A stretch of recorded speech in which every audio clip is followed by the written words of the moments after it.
Good afternoon. Seeing a candidate introduce himself to voters is pretty common around election season. Enjoy the beer.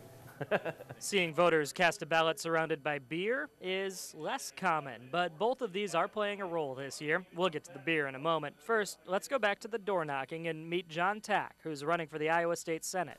Two parties are fighting to gain the majority in the Senate, and it's not about representing the people and protecting their rights and liberties. Right. Not the typical message you'd hear from a political candidate, but Tack is not typical. He's neither a Republican nor a Democrat. He's running as a third-party member representing the Constitution Party. And in this political climate, he's finding many are willing to listen to his message. So you're a little more conservative than a Republican? Yes. Okay. Yes, I am. Okay, that's a good thing.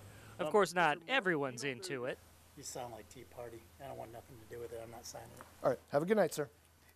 Even after meeting those who don't want to meet him. Is that hard to take?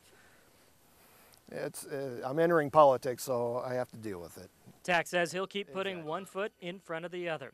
He's doing all this work even though it's not likely he or anyone else would be elected as a third-party candidate under the current system.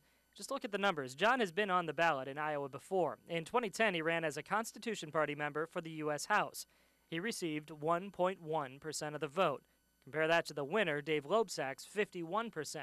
It's numbers like that that make even third-party supporters I am absolutely willing to cast my vote for a third-party candidate, yes. worry that a vote for a third party is a vote that's thrown away. I don't truly believe yet that there's some other party that can break into Politics. into that two-party system. But if a different voting system were in place, that might be an easier thing to do, which brings us back to the beer. Do you know what rank voting is? Yeah. Okay. Oh, it's first, second, third. Yep. At Vine Park Brewery in St. Paul, Brian Kimmis is teaching people about a system called ranked choice voting. The easiest way I would describe it is it's called ranked choice voting, and you get to rank your choices when you vote. That's usually not enough for people, so his group, Fair Vote Minnesota, is working to educate voters in St. Paul before that city uses ranked voting for the first time on November 8th. They figure what better way to get people interested than to demonstrate the system by having people vote for their favorite beer. Yeah, so it's pretty straightforward, just first, second, third, fourth choice. And that's really all the voter needs to know. Vote in order of preference. So you tally them and you put them in piles. So the Dortmunder lost, and so they finished in last place. So the person who voted for this, Black Magic Imperial Stout, was their second choice. So this joins the pile of Black Magic Imperial Stout. The stout wins because they have a majority of the vote.